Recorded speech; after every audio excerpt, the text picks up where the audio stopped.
नमस्कार दोस्तों, knowledge stream और सेंटर ऑफ लर्निंग में आपका स्वागत है। दोस्तों, ये हमारी क्यूएस यानी क्वेश्चन आंसर सीरीज है पॉलिटी की। इसमें हम पॉलिटी में जो विभिन्न प्रतियोगी परीक्षाओं में क्वेश्चन पूछेंगे उनको डिस्कस कर रहे हैं और साथ ही उनसे जुड़े और तथ्यों को भी जानने की कोशिश कर रहे हैं ताकि वो टॉपिक वो क्वेश्चन हमारे लिए पूरी तरीके से तैयार हो जाए। भविष्य में अगर उस टॉपिक से कोई भी क्वेश्चन किसी भी एग्जामिनेशन में पूछा जाता है जिसमें हम अपेयर हो रहे हैं तो हम उसको कर लें।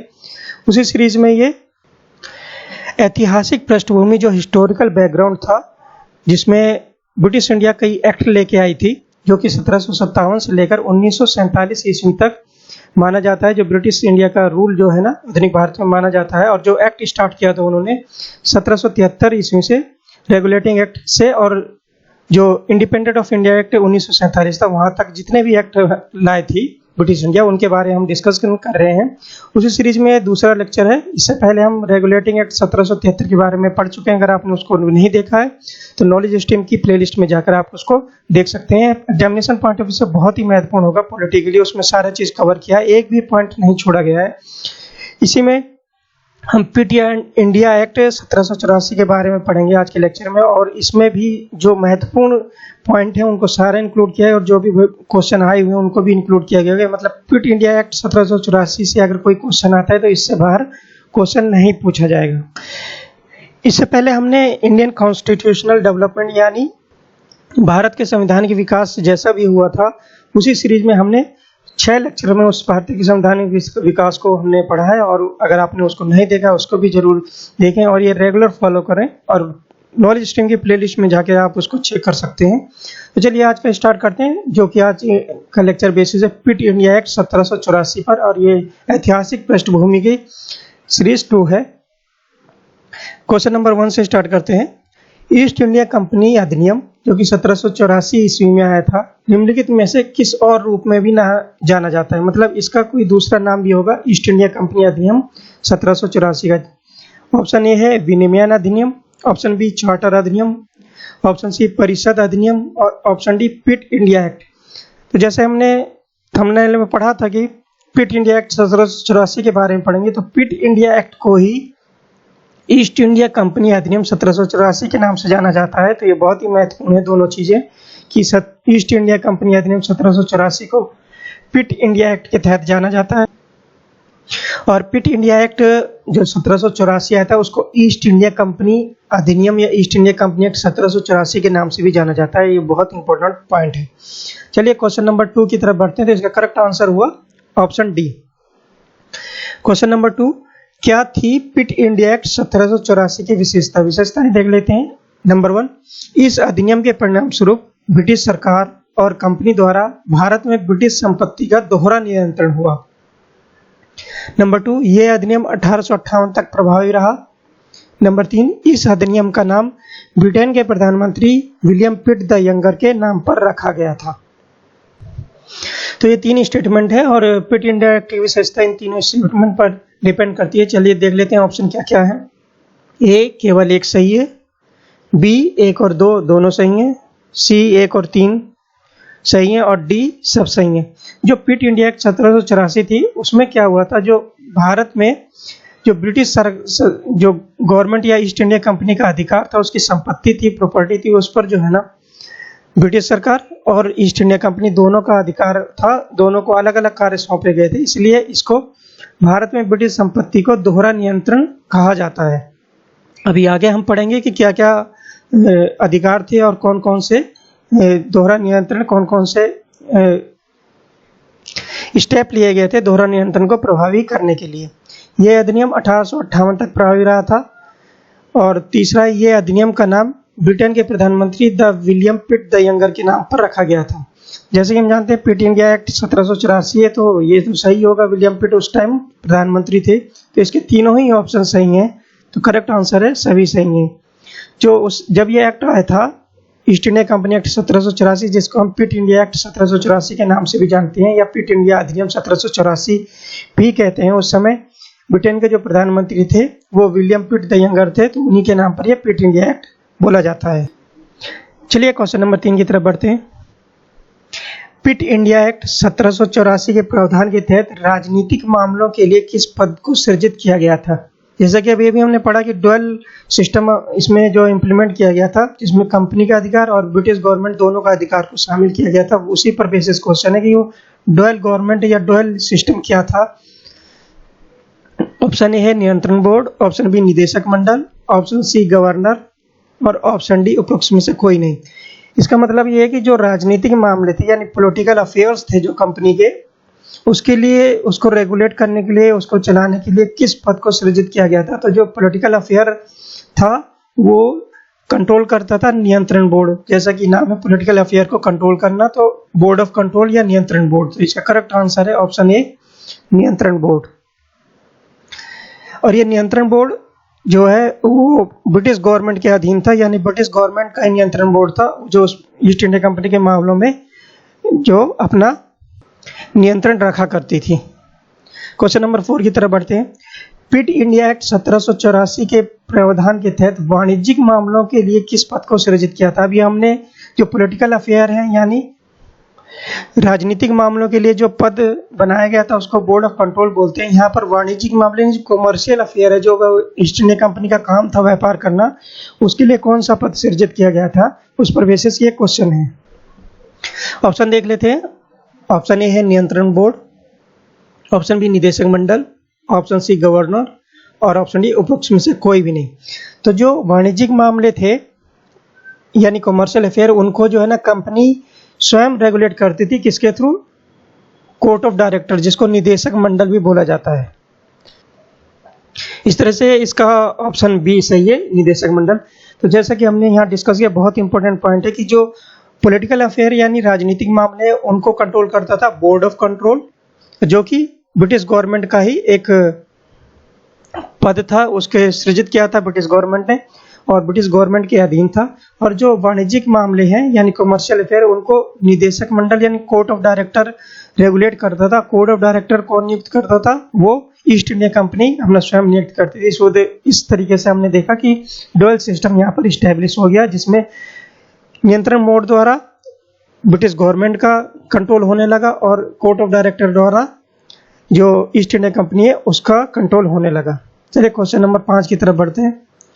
बोर्ड ऑफ कंट्रोल ने सिविल और मिलिट्री अफेयर का ध्यान रखा, इसमें कितने सदस्य शामिल थे। जो बोर्ड ऑफ कंट्रोल था वो ब्रिटिश गवर्नमेंट के अधीन था, तो उसमें जो सिविल और मिलिट्री अफेयर्स जो उसने रेगुलेट किया था उसमें उसने कुछ सदस्य शामिल किए थे, उस पर क्वेश्चन है।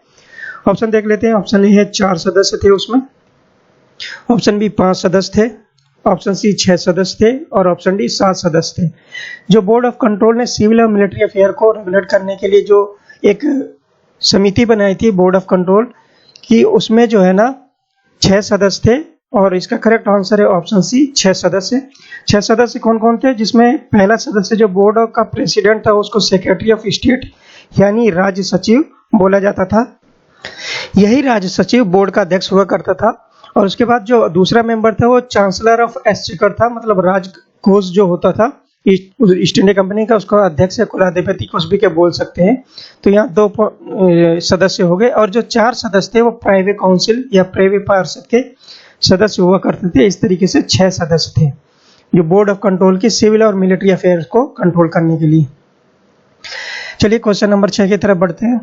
पिट इंडिया एक्ट 1784 के प्रावधान के तहत गवर्नर जनरल की परिषद कितने सदस्यों तक सिमट गई। ये बहुत ही इंपॉर्टेंट क्वेश्चन है और एग्जाम्स में कई बार पूछा गया कि पिट इंडिया एक्ट 1784, जिसे ईस्ट इंडिया कंपनी एक्ट 1784 या ईस्ट इंडिया कंपनी अधिनियम 1784 बोला जाता है, उसके तहत जो गवर्नर जनरल की काउंसिल थी यानी गवर्नर जनरल की परिषद, जिसमें जो रेगुलेटिंग एक्ट 1773 आया था उसमें 4 सदस्य शामिल थे। यहाँ पर पिट इंडिया एक्ट 1784 में 1 सदस्य कम कर दिया गया था, तो 3 सदस्य हो गए थे। यहाँ पर ऑप्शन देख लेते हैं, उसमें केवल 2 सदस्य तक सिमट गई थी, ऑप्शन बी 3 सदस्य तक सिमट गई थी, ऑप्शन सी 4 सदस्य तक और ऑप्शन डी अप्रोक्स में से कोई नहीं। जैसे हमने अभी डिस्कस किया कि जो एग्जीक्यूटिव काउंसिल थी गवर्नर जनरल की रेगुलेटिंग एक्ट 1773 के तहत, उसमें 4 सदस्य थे। और पिट इंडिया एक्ट 1784 के तहत रेगुलेटिंग जो एग्जीक्यूटिव काउंसिल थी उसमें 1 सदस्य कम कर दिया गया था, तो फाइनल जो सदस्य बचे थे उसमें 3 ही सदस्य बचे थे। तो करेक्ट आंसर है ऑप्शन बी 3 सदस्य। चलिए क्वेश्चन नंबर 7 की तरफ बढ़ते हैं। पिट इंडिया एक्ट 1784 को पारित करने के बाद जो प्रभाव में भारत की भारत में कंपनी की राजधानी बनी।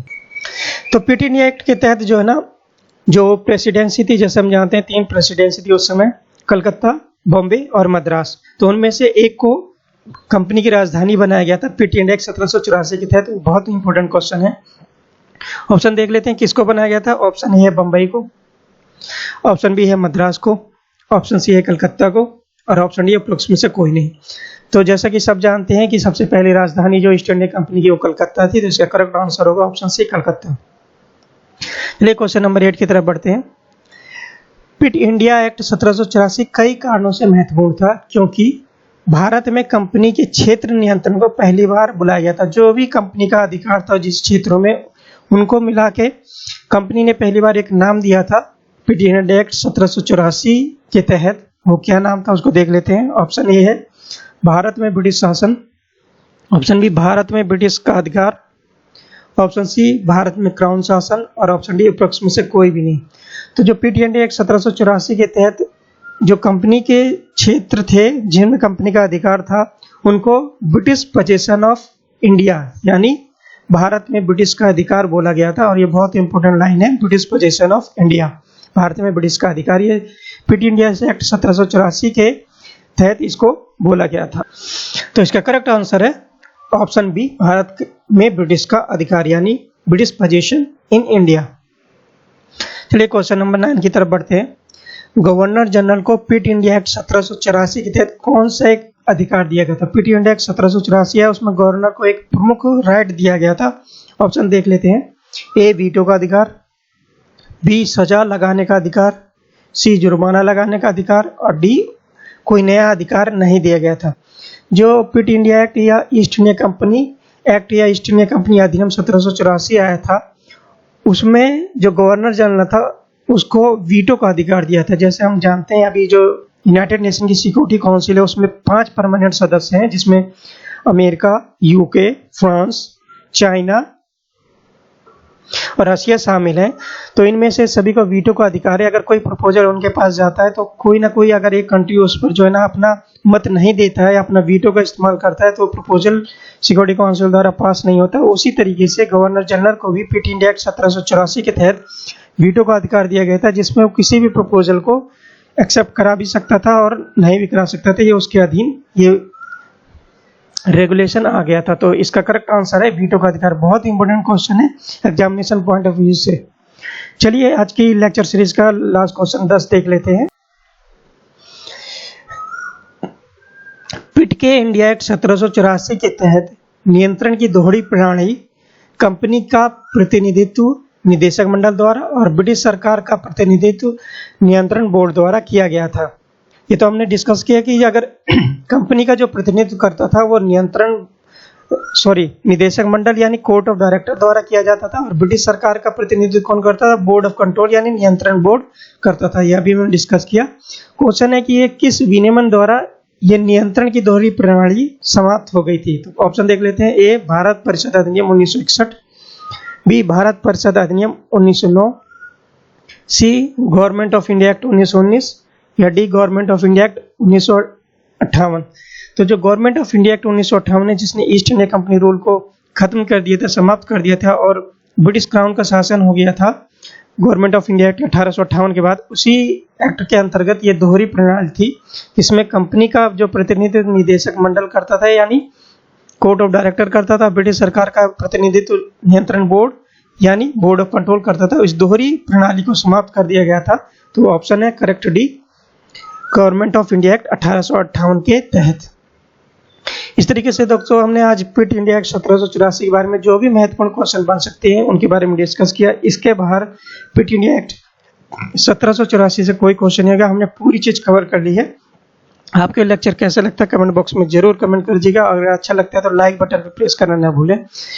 इसको नॉलेज स्टेम को आप जरूर सब्सक्राइब कर लें और नेक्स्ट वीडियो के नोटिफिकेशन के लिए बेल आइकन को जरूर दबा लें। अपने दोस्तों के बीच में जरूर शेयर करें जो भी एग्जामिनेशन से जुड़ा हुआ है, उसके लिए बहुत ही प्रभावशाली ये सीरीज होगी और इसमें पॉलिटी का एक भी क्वेश्चन इससे बाहर नहीं आएगा, ये मेरा पूर्ण विश्वास है। और नॉलेज स्ट्रीम से आखिरी में जुड़ने के लिए धन्यवाद।